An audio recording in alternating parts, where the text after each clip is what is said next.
ঝুঁকিপূর্ণ গর্ভাবস্থা, এই অবস্থায় আসলে কি কি জটিলতা দেখা দিতে পারে? অনেক ধরনের জটিলতা দেখা দিতে পারে।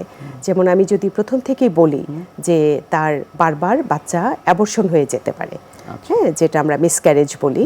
তারপর আস্তে আস্তে সময়ের সাথে দেখা গেল যে বাচ্চা ঠিকমতো বড় হচ্ছে না, কারো কারো ক্ষেত্রে ছোট বাচ্চা, কম ওজনের বাচ্চা, যেটাকে আমরা আইইউজিআর বেবি বলি, এটি একটি বাচ্চার জন্য মারাত্মক ঝুঁকিপূর্ণ অবস্থা।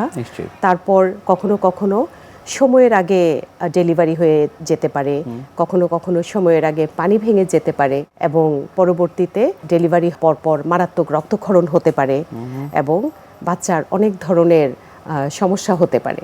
ম্যাডাম, পরীক্ষা নিরীক্ষার বিষয় কি কি রয়েছে এই গর্ভাবস্থার এই সময়টিতে? পরীক্ষা নিরীক্ষা তো করতেই হয়।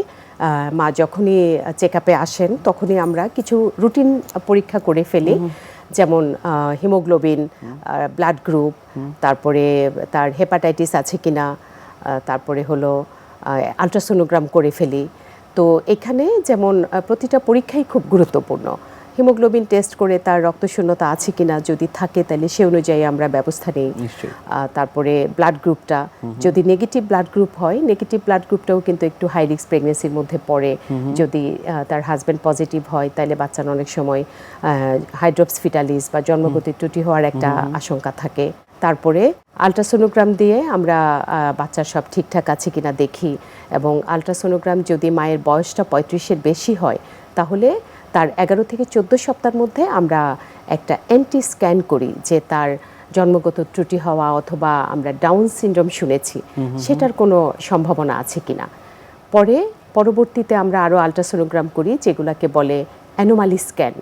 সেটা হচ্ছে 16 সপ্তাহ, 18 সপ্তাহ থেকে আমরা 24 সপ্তাহ পর্যন্ত করি। কোনো ক্ষেত্রে যদি ঝুঁকিপূর্ণ মনে করি, যেমন কোনো মা যদি আনকন্ট্রোল ডায়াবেটিস অবস্থায় গর্ভবতী হন অথবা তার আগের বাচ্চার হার্টের সমস্যা থেকে থাকে, তাকে ফিটাল ইকোকার্ডিওগ্রাম করাই। আলট্রাসোনোগ্রামে আমরা এগুলোই করাই। তাছাড়া কখনো কখনো খুব কম ক্ষেত্রে কিছু ইনভেসিভ পরীক্ষা নিরীক্ষা করা লাগে, যেমন এমনিওসিনটেসিস, কর্ডোসিনটেসিস, কোরিওনিক ভিলাস স্যাম্পলিং। তো এগুলো আমরা সহজে করতে চাই না, যদি সব ধরনের পরীক্ষা নিরীক্ষা পরে মনে হয় যে করা লাগবে তখন করি। কিছু রক্তের টেস্ট দিয়েও, যেমন আলফা ফিটোপ্রোটিন, সেরাম, ইস্ট্রিয়ল, এগুলো দিয়ে আমরা অনেক সময় বাচ্চার কোনো কনজেনিটাল অসুবিধা বা তার কোনো জেনেটিক ডিসঅর্ডার যেমন ডাউন সিনড্রোম, ট্রাইজোমি, এগুলো হতে পারে কিনা, এগুলো আমরা বোঝার জন্য অনেক সময় করতে পারি।